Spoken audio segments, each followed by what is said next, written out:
Bonjour tout le monde! Donc, en physique mécanique, un petit laboratoire, donc laboratoire 10 sur l'étude de l'effet de gravitation. Donc, on est dans le chapitre 5, ça veut dire qu'on est en train de étudier donc, la deuxième loi donc, de Newton. Donc, on se rappelle que la deuxième loi de Newton, comparativement à la première qui est le principe de l'inertie, bien, la deuxième, bien, c'est sûr que c'est une formule, Fg est égal à m fois g, ce qui fait en sorte qu'on va aller donc vérifier donc, si ça marche. Puis qu'est-ce qu'on va faire donc ici avec ce labo-là? C'est vraiment d'aller trouver donc le G s'il est vraiment égal à 9,8 mètres par seconde au carré.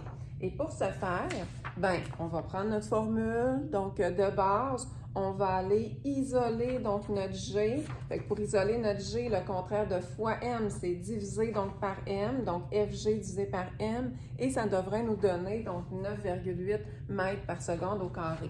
Qu'est-ce qu'on a à faire? Donc, on n'ira pas avec des vrais chiffres. Là. Le but, là, c'est vraiment de vous expliquer donc, le principe. Qu'est-ce qu'on a à faire? C'est de mettre des masses de plus en plus élevées. En passant, ça, c'est des masses.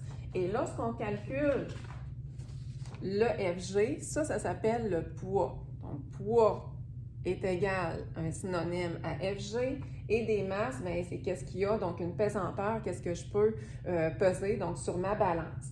Donc, je noterai donc la masse que je mets, donc 10 grammes. Je noterai donc la force, donc exercée, donc sur mon dynamomètre, donc 1 newton. Je pourrais donc en rajouter, donc je peux en rajouter donc un en dessous de l'autre. Je note la masse, je note donc le poids, donc la force gravitationnelle sur mon dynamomètre. Je prends en note donc la nouvelle masse, donc j'additionne toutes mes masses et je prends en note donc le poids. On se rappelle que le poids c'est en newton, le poids donc c'est Fg.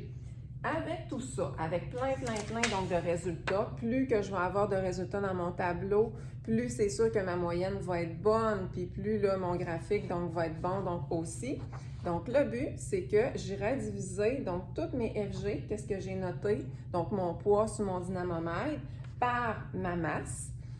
J'arriverai donc avec plein de réponses qui seraient aux alentours de 9,8. Je ferai une moyenne qui tournerait donc aux alentours donc de 9,8, ça c'est sûr. Puis ben, je pourrais découvrir que l'attraction gravitationnelle de la Terre est vraiment de 9,8 mètres par seconde au carré. Donc, sans dans le fond être surpris, si on ferait ce laboratoire-là, donc sur la Lune ou sur Saturne, ça tournerait aux alentours de 26. Donc sur la Lune, donc le G tournerait aux alentours de 1,6, 1,67 mètres par seconde au carré, tout simplement. Et si je fais le graphique de la force G en fonction de la masse, bien entendu, le taux de variation, la pente de ce graphique-là, me donnerait donc le G. Donc, ça sera une autre manière donc d'aller trouver l'attraction gravitationnelle donc d'une planète. Merci!